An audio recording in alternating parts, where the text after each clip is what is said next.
Bueno, y hoy tenemos el gustazo de hacer un cierre con Juan Pablo Lavata, quien hemos tenido como columnista engalanando este Info durante todo el año, con el beneplácito de la audiencia, y lo digo más que sinceramente, porque realmente cada vez que está Juan Pablo, la audiencia lo celebra especialmente, y hoy además muy bien enfocado. Así que, Juan Pablo, gracias por estar aquí en estudios para hacer este balance de este 2023. Gracias a ustedes, un saludo a la audiencia, y bueno, un honor también venir el Día de los Inocentes. Sí. Pero bueno, ¿por dónde arrancamos? Y bueno, ya hay tantos temas. Mi idea era, Juan Pablo, tú a lo largo del año fuiste planteando distintos temas que hacen a la realidad social y a la realidad social de los más desposeídos generalmente. Y de alguna manera pensar, o consultarte, mejor dicho, yo no voy a pensar mucho, voy a estar a lo que tú digas. Con respecto a... hubo un deterioro realmente a lo largo de este año de las políticas sociales. ¿Se puede revertir esto? Hubo un deterioro sustantivo a lo largo de todos estos años de este gobierno, con una consolidación en el año bisagra donde se podía intentar revertir, que era este, por una razón significativa de corte institucional, ¿no? Es el último presupuesto. Claro. Si en el último presupuesto no mejoraste la situación, no va a estar mejor el año que viene ni el otro, ¿no? Porque el nuevo gobierno asume con el presupuesto definido por el gobierno anterior. Y nosotros, hay dos procesos de deterioro concomitantes. La primera es el ajuste, ¿no? El ajuste de aquel famoso decreto de marzo del 2020 que implicaba un recorte de gasto al 85% en inversiones y algunos otros rubros, que el MIDES después quedó supuestamente exceptuado, pero que en realidad estuvo en la moral del gobierno hacerlo, ¿no? Entonces, claro, incluso aquellos que tenían permiso de gastar no lo hicieron porque era de una manera u otra cumplir con la pauta de ajuste. Pero lo que fundamentalmente hay que observar es que las políticas públicas y el rol del Estado tienen que ver con la gestión de la sociedad, ¿no? Es decir, el proceso de empobrecimiento y de crecimiento de la desigualdad que sufrió este país en los últimos 50 años anteriores al progresismo, o 40 años anteriores al progresismo, tuvo que ver con un Estado que no se ayornó a las necesidades de la sociedad. Y nosotros vivimos una pandemia que fue un terremoto, realmente, en ciertos sectores de la sociedad, los cuales no tenían herramientas para recuperarse, instrumentos, herramientas, activos, capacidades para recuperarse, que hubieran demandado una inyección de políticas públicas significativas, y lo que tuvimos en realidad fue un conjunto de arreglos cosméticos, con muchísimas conferencias de prensa para mostrar medidas que se repetían unas a las otras, que eran inaplicables, que en la práctica no, si eran aplicables en la práctica no se consolidaban. En esta visión concurrente entre la idea de achicar el Estado, la idea de achicar el gasto, ¿no? Que tenía como correlato esta discusión histórica del déficit fiscal y demás, del cual después vamos a poder ver que tampoco funcionó, ¿no? Y que nunca estuvo de la mano de atender lo que tiene que atender un gobierno en la gestión del Estado. O sea, el Estado, que es de una manera u otra el que construye los instrumentos para amortiguar o atender los riesgos que produce la vida en sociedades de mercado, como las que les decimos de mercado. En realidad después también podemos ver que ese tema también es una utopía, una idealización de las sociedades, que construyen permanentemente riesgos, ¿no? Que son problemas que tienen que ver con la seguridad de la vida. Y cuando hablamos de la seguridad de la vida, en general nos viene a la cabeza el problema de la seguridad pública vinculado a la violencia, pero la seguridad pública en sí debería ampliarse a las nociones básicas que protegen la vida, que es la seguridad de comer, la seguridad de tener donde vivir, la seguridad de tener un trabajo con el que acceder a los ingresos necesarios para vivir en una sociedad como la que nosotros tenemos, y me quiero centrar un segundito en esto, porque los ingresos necesarios para vivir en esta sociedad son los ingresos para satisfacer las necesidades básicas, pero también son los ingresos para presentarse en sociedad. Y cuando digo eso, estoy diciendo casi que estoy yendo al centro del problema de la seguridad pública, que es una sociedad que le muestra a todos un cierto nivel de consumo para ser un individuo integrado y aceptado por el resto de la sociedad, con una posición social digna, pero no le da ningún camino para acceder a ello.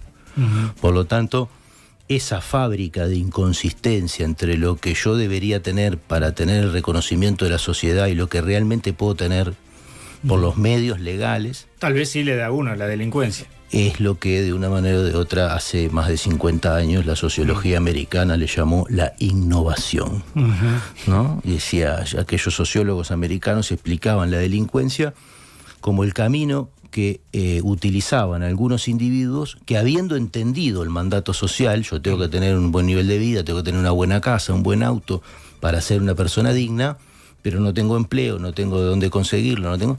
Y entonces opto por el camino para llegar a eso mismo que la sociedad me vende como necesidad. Y el camino no es la legalidad, porque en la legalidad eso no existe, ¿verdad? Entonces ahí nos sumerge en un debate mucho más profundo con el capitalismo como cultura, no como idea de economía política, ¿no? Sino como cultura, que es eso que nosotros, ese deber ser que nosotros tenemos muy vinculado al consumo, absolutamente imposible en una sociedad que además no distribuye la riqueza, sino que día a día, a través del desarrollo técnico, tiene cada vez más capacidades de concentrar en pocas manos y no de distribuir. Por lo tanto, todo Estado que se siente a dormir la siesta en vez de intervenir en la distribución del ingreso y la riqueza, realmente está dándole una mano a este tipo de procesos de desintegración social. Ahora, ¿qué dos caras tiene la delincuencia, ¿no? Porque en un caso es estigmatizante y en otro muestra cara angelical. Bueno, esto es parte de la nueva fiesta, podríamos decirle, ¿no? De lo que quiere devenir, ¿no? La política como actividad mediática, ¿no? Instrumentada con la más absoluta frivolidad desde la gran mayoría de la comunicación pública. Si bien la comunicación pública, los medios, los comunicadores y demás precisan tener una reflexión sobre este asunto de cómo se va construyendo la sociedad y qué cosas van llegando a nuestras orejas y a nuestra vista, hoy más que nunca, ¿no? Y estos procesos de frivolización absoluta y de atropello de la norma social, por decirlo de alguna manera, en forma legal o ilegal, que estamos viviendo en estos tiempos, a esta velocidad no sé si tiene antecedentes, ¿no? O sea, estamos por la vía de los hechos caminando hacia una sociedad autoritaria que se plantea como autoritaria desde incluso los medios democráticos. Esto que anunciabas de la LUC argentina, por decirlo de alguna manera, que como todo lo argentino es lo uruguayo amplificado a la potencia, ¿no? Elevado a la N, ¿no? Porque es más o menos, ¿no? Es como decían, como aquel sketch de Capusotto de que un uruguayo era un argentino a 33 revoluciones, ¿no? Bueno, de una manera o de otra, lo que estamos viendo es lo mismo. Es cómo violentar los instrumentos democráticos para satisfacer una estrategia dentro de la legalidad. Aunque esa legalidad pise la Constitución, pise el sentido común, pise la práctica habitual del sistema político, de la ciudadanía, ¿no? Entonces se lleva la legalidad al borde. Lo que va al borde es la legalidad. Y si la legalidad va al borde de la mano del sistema político, nosotros no le podemos pedir a la sociedad que no camine en el borde.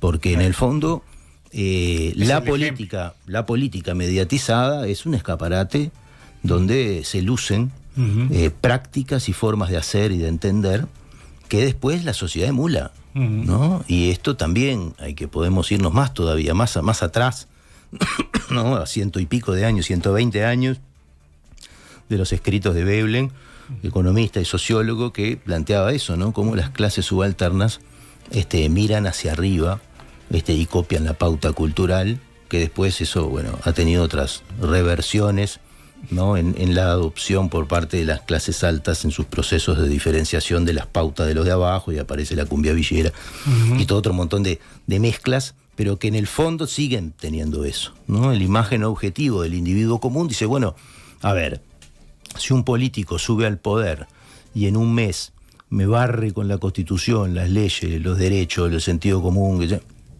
y yo porque no puedo ir a la esquina y quedarme con lo que tiene el almacenero, es más o menos lo mismo. Es simbólicamente en la cabeza nuestra, ¿no? En lo que viene, uno dice, no, pero explícitamente nadie hizo algo ilegal. Bueno, habría que discutirlo, ¿no?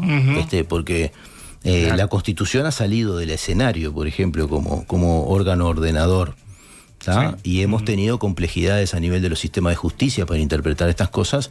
Sí, eso te iba a decir, que los poderes independientes del Estado, no sé si siguen siendo tan independientes. Los poderes a ver, cuando uno mira la política en un sentido práctico, no, en su dimensión cultural, uno no puede pensar de que hay poderes independientes, ¿no? Si el poder fáctico ha tallado el cuerpo de la sociedad con un cincel profundo, y ha marcado pautas de comportamiento y demás cuestiones que obviamente entran adentro de la justicia. La justicia no es otra cosa también, en el fondo, que la consolidación en código escrito, ¿no? De un conjunto de prácticas sociales, por lo menos una de las interpretaciones que puede haber del derecho, ¿no? De prácticas consuetudinarias que se fueron transformando en normas. Claro, sí, sí. ¿no? Es decir, una de las si uno empieza como práctica consuetudinaria a pasarle por arriba al vecino, capaz que dentro de 50 años eso está bien. Es la parte de la norma, usted tiene derecho a pisar al vecino, cuando salga con el auto le pasa por arriba. Punto.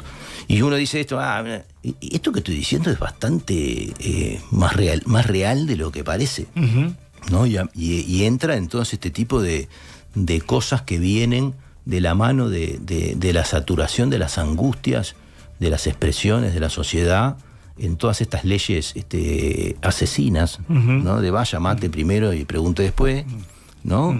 Que es una especie de... Y además hay laboratorios sociales en el mundo funcionando, mostrando esto. O sea, uno quiere buscar un poquito más y dice Bukele. Y si, ¿qué es el gobierno de Bukele? Es el atropello de toda la norma. Con un buen fin, ya no sé si es un buen fin o no, es el fin que se planteó, ¿no? Lo hace desde una especie de estado de excepción para un retorno a una democracia plena, garantista. No nos confundamos. ¿Ha sido efectivo en alguna de estas cosas? En cierto sentido lo ha sido. Entonces, si esa efectividad pragmática de la política le puede pasar por arriba a todo el resto y le permitimos que construya sociedad, después no nos asustemos de lo que construyó. Bueno, podemos hablar de Giuliani también. Bueno, pero ahí hay experiencias que hasta el día de hoy se siguen glorificando, porque se cuenta la mitad de la historia, ¿no? O todo el elemento Colombia, Medellín y demás, ¿no? Y todos esos asuntos de seguridad, que en cierto sentido tuvieron algunos resultados del punto de vista concreto, y específico y temporalmente situado, que después en el devenir del tiempo se fueron deshaciendo, porque lo que realmente garantiza la comunidad en una sociedad son las relaciones sociales, no las leyes represivas. O sea, cuando uno piensa lo que cuesta un preso, lo que cuesta el sistema represivo, lo que cuesta el sistema penal, lo que cuesta todo eso, si uno pudiera invertir lo que gasta en eso, ¿no? Hacer una moratoria de eso, invertir durante 10 años en la sociedad todos esos recursos para eliminar el hambre, para eliminar la desnutrición, para generar oportunidades, para que nos podamos aguantar la cabeza entre nosotros en distintos servicios de vida comunitarios que están absolutamente desfinanciados. Sin incrementar la población carcelaria. Y capaz que el resultado era otro. Claro, ahora, ¿quién se puede jugar a hacer un paquete de eso? Porque la vida cotidiana hay que administrarla. Entonces uno ve los múltiples homicidios de estos días y dice, no, está bien. Quiero más represión, quiero más seguridad. Quiero más seguridad. No sé qué es la seguridad, ¿no? Es decir, porque la seguridad no puede ser vivir pensando de que cuando salga a la calle, si alguien me mata, lo van a matar. Porque a mí, si me mata, me mató. ¿No? Entonces, hay algunas cosas que la sociedad precisaría un pensamiento más radical y profundo, pero no tiene tiempo, ¿no? O sea, la sociedad no tiene tiempo de pensar porque vive entretenida en una especie de hiperrealidad aumentada y estirada hacia los intereses de algunos negocios de distinto tipo, algunos de orden político, que es el posicionamiento de fulano, de mengana, o de tal sector o de tal partido, ¿no? Y por ahí viene este desastre que estamos viviendo. Le hace falta mucha sociedad a la sociedad, socialidad a la sociedad, para poder pararse frente a esta revolución que está haciendo. O sea, nosotros no estamos viviendo la revolución más rápida e intensa de la historia de la humanidad, ¿verdad? El capitalismo de hoy hace girar las relaciones y cambiar las relaciones sociotécnicas y sociales a una velocidad que la humanidad nunca antes vio, ¿verdad? Eso pone entre paréntesis incluso todos los grandes resultados de la historia económica, sobre que el cambio técnico siempre trajo más empleo que el que dejó. Vamos a ver. Pero además de vamos a ver, que lo deben haber dicho muchos en cada una de las etapas de la historia, vamos a ver qué hacemos de mientras. Claro. Mientras tú ibas hablando, ibas dejando allí como pulgarcito un montón de miguitas o piedritas en el camino que después las has ido juntando. Y alguna de esas piedritas tiene que ver, por ejemplo, con el tema de la alimentación, el tema de cómo juegan los medios, o cómo jugamos los medios de prensa en todo esto.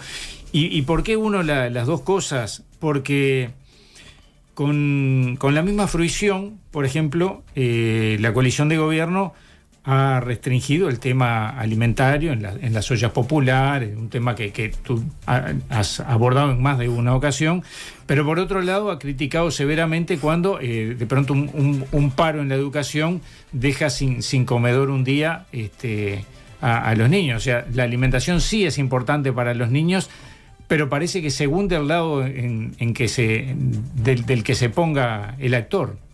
Yo creo que hay una valoración que está en el fondo de todo esto, y es que dentro de la coalición, si bien históricamente se ha planteado que el problema de los gobiernos progresistas era un asunto de gestión, y por lo tanto se precisaban mejores gestores que vinieran a gestionar, no hay un ordenamiento más ideológico, radical y fundamentalista que el de esta coalición de gobierno en contra de lo social.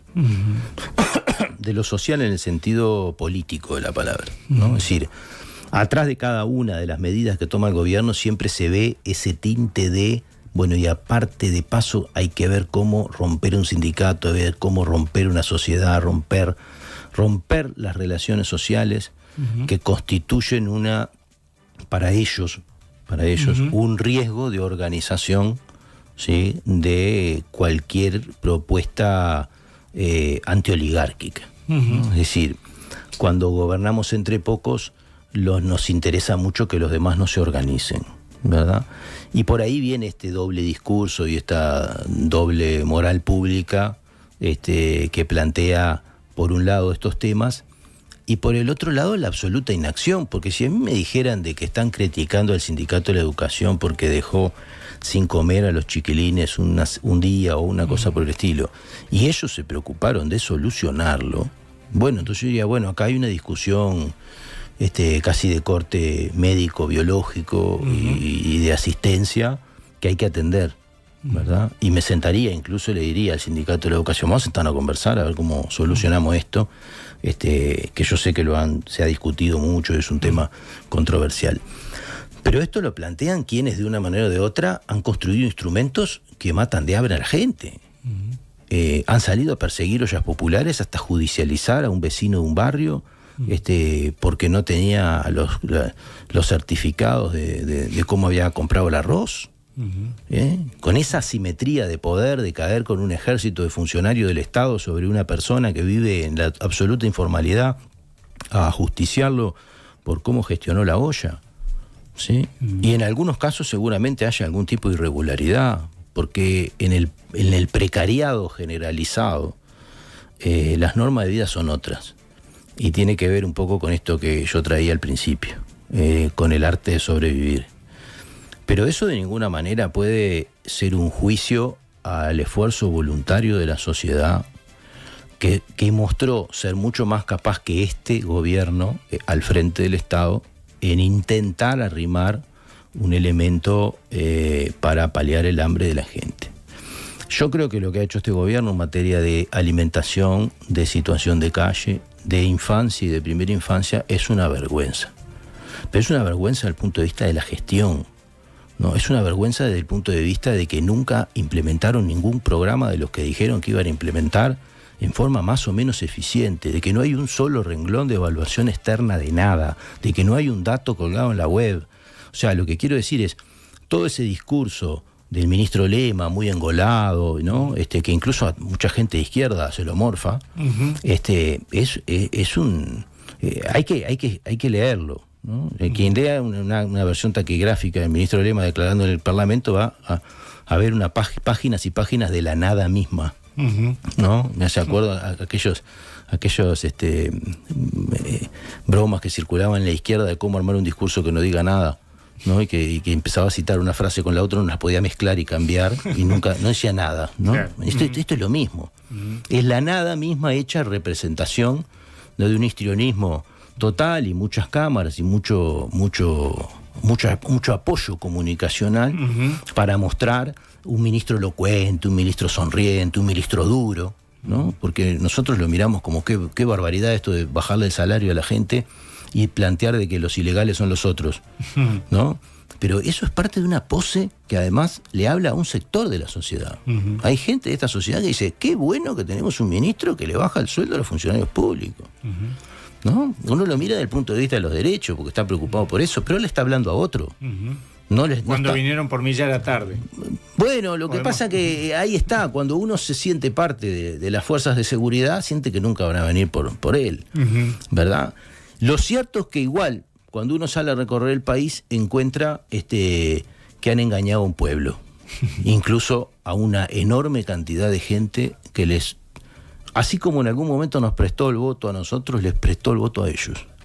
Y creo que eso no lo tienen en cuenta, ¿tá? Porque los damnificados, esto hace rato que esto no es un problema trabajo capital, ¿no? Esto no es un problema entre los trabajadores y los capitalistas. Acá el 80% de los capitalistas, por decirlo de alguna manera, si se quiere aludir al sector empresarial, los jodieron a todos, ¿no? Desde incluso... aquellos que plantean el problema del atraso cambiario, que es un problema a esta altura del partido, que es algo casi que está en la idiosincrasia del Uruguay, pero es una de las formas que ha encontrado la sociedad para repartir de alguna manera, pero que se ha ido en ciertos excesos con tal de controlar la inflación. Pero hay un montón de sectores productivos y empresariales y comerciales arruinados por dejar hacer, que beneficia a algunos muy pocos, y lo que el tufo principal que tiene todo esto, porque este es un gobierno caracterizado por la corrupción a lo largo y ancho de su acción política, es el beneficio de los amigos o de los conocidos o de cosas que uno sospecha, que decir, bueno, ¿quién habrá mordido acá, no? En determinado tipo de procesos que incluso hasta el punto de vista de la justicia no son sencillos de constatar como evidentemente delictivos. Pero lo que quiero decir, no es un modelo clasista en el sentido de las clases sociales desde el punto de vista socioeconómico. Más bien es un gobierno de los amigos, ¿no? De los amigos, que obviamente los amigos también colocados, vienen del mismo colegio y de la misma universidad o de distintos, ¿no? Hay de todo, siempre de todo eso. Tampoco podemos generalizar. Pero sí está claro de que no es un gobierno que claramente haya definido una propuesta de desarrollo, sino que ha definido hacerse ricos algunos, ajustando al resto y sin ninguna otra consecuencia. Porque uno podría decir, bueno, todo este esfuerzo que le está pidiendo Milei a los argentinos, acá se pedía de otra manera y se tradujo en mejores cuentas fiscales que después nos van a aliviar el costo de la deuda y demás. No es así. Uh-huh. Toda esa plata que se ajustó se fue al bolsillo de alguien que además no está organizado ni por productividad, ni por competitividad, no, son amigos. Juan Pablo, te decía hoy que siempre llegan muchos mensajes. Un agradecimiento a Juan Pablo Labat por sus valiosos y claros aportes de hoy y durante todo el año para entender esta sociedad crispada y con valores debilitados que nos hace perder el espíritu fraterno. Nos escribe Margarita desde Paysandú. Por acá, Carlos, que también hace consideraciones con respecto al lema, dice que el FA lo dejó crecer. ¿Qué nivel el entrevistado? La verdad, muy bueno. Su opinión sobre el tema, si me pueden mandar dónde es la página para escucharlo, gracias.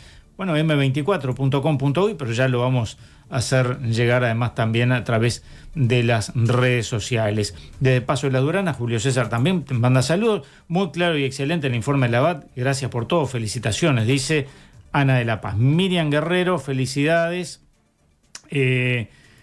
Por acá, siempre es un privilegio escuchar las reflexiones de Juan Pablo Labat, seguir pensando, apuesta que colectivamente y con claridad cuidemos la polis, nos dice Esteban Ramírez.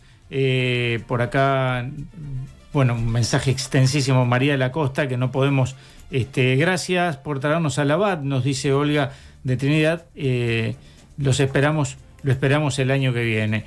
Por allí, bueno, siguen mensajes.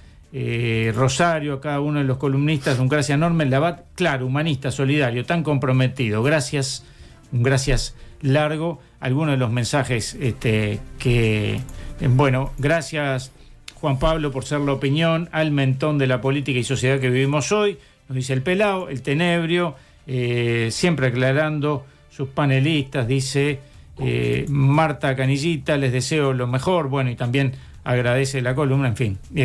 Podemos seguir un rato largo, pero nos van a echar. Bueno.